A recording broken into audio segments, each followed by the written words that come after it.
Ni wakati mwingine tena, mfuatiliaji na mtazamaji wa Zaki Digital, endelea kusubscribe, kulike na kukomenti kila aina taarifa au tukio la kimataifa. Tutatazama mara baada ya Rais wa Marekani Donald Trump siku ya Jumapili kutangaza ushuru mpya kwa baadhi ya nchi za Ulaya. Viongozi wa Ulaya wamekuja juu na kulaani vikali tamko hilo la ushuru la Rais wa Marekani Donald Trump. Baadhi ya mataifa ambayo yamewekewa ushuru huo wa 10% ni pamoja na Denmark, Norway, Sweden, Finland, Ufaransa, Ujerumani, Uholanzi na Uingereza. Sasa katika hili tukalitazame kiundani zaidi na kuangazia historia ya eneo la Greenland, kwa sababu chanzo cha ushuru huu umetazamwa ni mgogoro wa Greenland pamoja na siasa za Marekani pale. Sasa katika historia ya siasa za kimataifa za karne ya 21 yapo matukio ambayo yalionekana ya ajabu sana mwanzoni, lakini baadaye yakageuka kuwa alama muhimu za mabadiliko na mtazamo wa viongozi wa dunia. Moja ya matukio hayo yaliyoanza kimya kimya kabla ya kulipuka na kuikumba dunia katika wimbi la mshangao ni tamko la Donald Trump kuhusu nia ya Marekani kununua kisiwa cha Greenland. Ilianza kama tetesi katika vyombo vya habari mwishoni mwa muongo wa pili wa karne hiyo. Greenland, kisiwa kikubwa zaidi duniani chenye barafu nyingi zaidi, lakini chenye umuhimu mkubwa wa kimkakati, kilitajwa katika mikutano ya ndani ya ikulu ya White House. Kwa Trump aliyekuwa akitazama dunia kwa jicho la mfanyabiashara au jicho la kibiashara, Greenland haikuwa ni ardhi tu ya barafu. Ilikuwa ni fursa, rasilimali, alama ya kijeshi na usalama zaidi,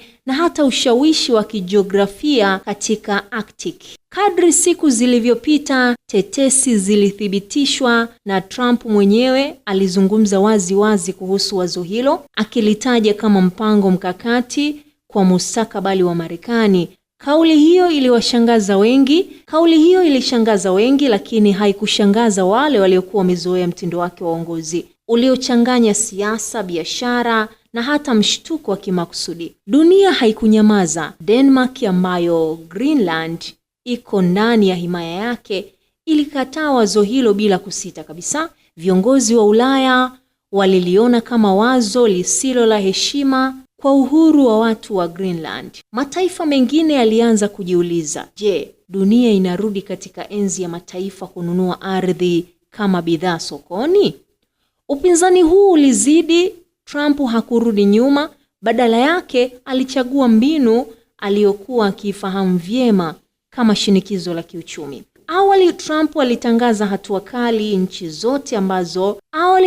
alitangaza hatua kali nchi ambazo zingepinga wazi wazi juhudi zake za kununua Greenland zingekabiliwa na ushuru wa 10% katika bidhaa zao zinazoingia nchini Marekani. Tangazo hilo halikutolewa kwa lugha ya tahadhari, bali kwa msimamo mkali, kana kwamba lilikuwa onyo kwa dunia nzima. Hatua hiyo ilibadilisha mjadala kutoka hoja ya kununua kisiwa hadi swali kubwa zaidi: je, ushuru ulikuwa silaha mpya ya kidiplomasia? Baada ya tangazo hilo, mahusiano ya kidiplomasia yalitikiswa. Mabalozi waliitwa kwa mazungumzo ya dharura. Vikao vya kimataifa vilijaa mijadala mikali sana.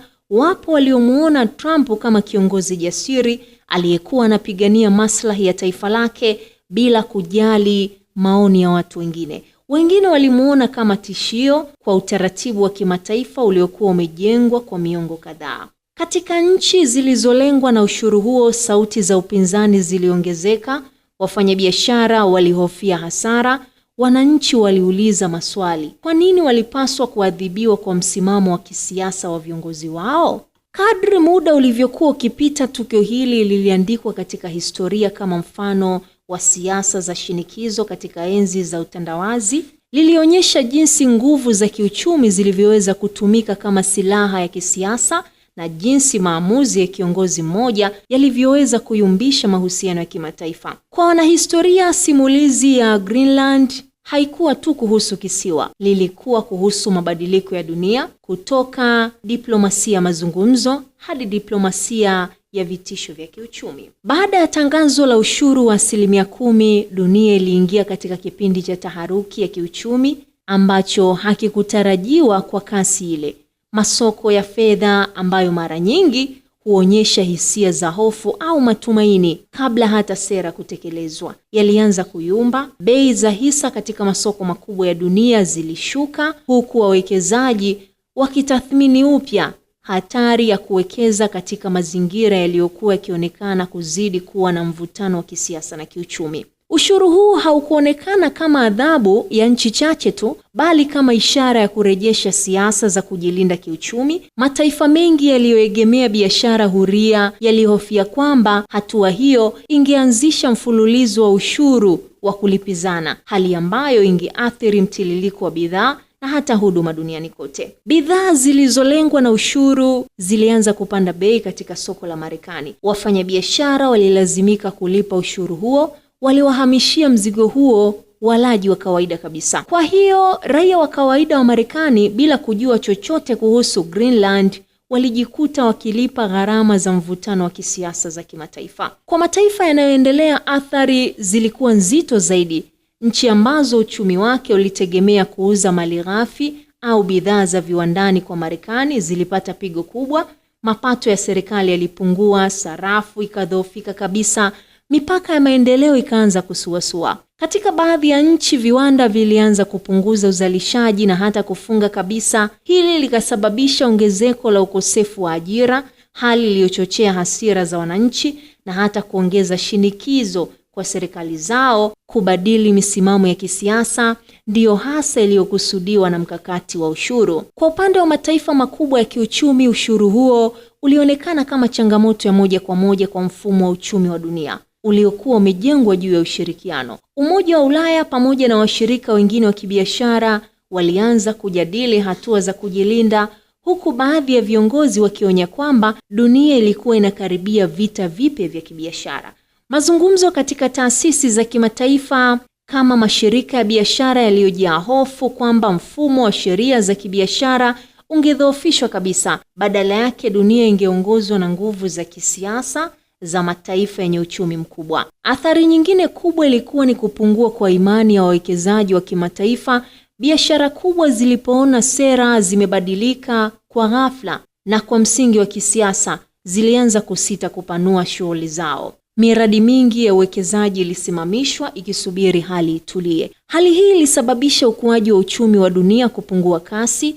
Wanahistoria wa uchumi baadaye walitaja kipindi hiki kama mfano wa jinsi maamuzi ya kisiasa yasiyotabirika yanavyoweza kudhoofisha uthabiti wa uchumi wa dunia kwa muda mfupi, lakini wenye athari ndefu kabisa.